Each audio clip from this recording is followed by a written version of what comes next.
été respectés, le prince n'est toujours pas sorti du palais. Il vit dans l'insouciance et les plaisirs, mais cette existence royale ne le satisfait pas. Se sentant prisonnier, Siddhartha demande à son père l'autorisation de sortir de l'enceinte. Malgré les prédictions du devin, le roi accepte.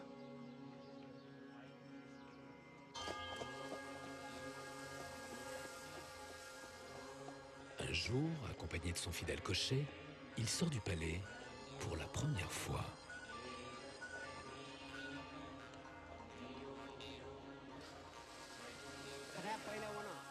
Alors que le prince s'avance sur la route, il voit soudain un homme malade, maigre, pâle et tremblant, qui murmurait des mots incohérents de désespoir.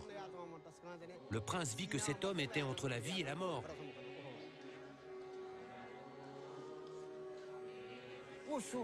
Qui est cet homme? Demanda le prince. Oh, c'est un homme malade. Sa force a été aspirée par la maladie. C'est un processus normal. Mais est-ce que ça peut nous toucher aussi? On ne peut en être sûr. Mais lui, il est malade et ça peut aussi nous arriver. Le prince bouleversé demanda à partir.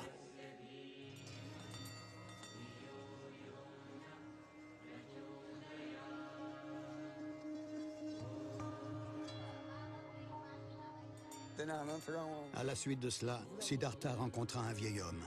Il n'avait quasiment plus de dents. Il chancelait et s'accrochait à sa canne.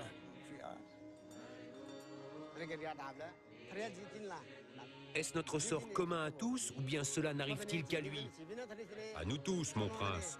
Dès que nous naissons, nous vieillissons et nous finirons tous comme cela un jour.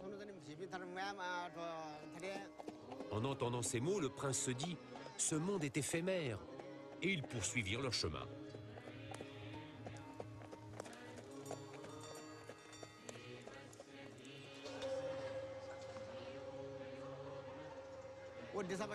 Plus loin sur la route, il voit un homme porté en procession par d'autres hommes.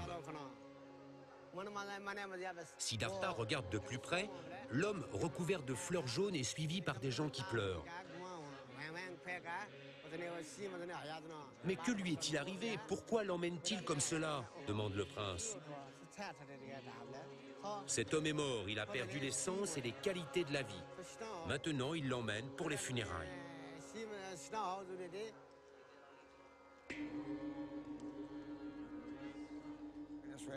Le prince dit « Je n'aime pas ça. Partons, rentrons à la maison. »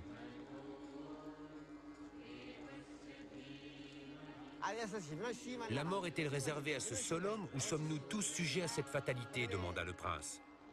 Bien sûr, nous mourrons tous. Nous n'avons aucune alternative. Dès notre naissance, la destruction est inévitable, qui que nous soyons.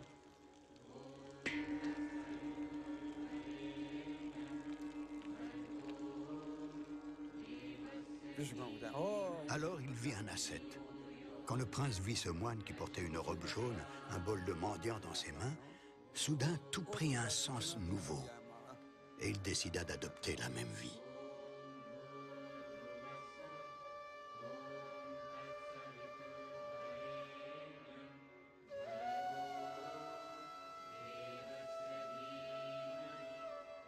L'ensemble des textes bouddhiques mentionne que ces 4 visions bouleversent Siddhartha. Il prend conscience de l'immensité de la souffrance humaine et de la futilité de l'existence royale. Dès lors, il n'aura de cesse de chercher une solution à la douleur de la condition humaine.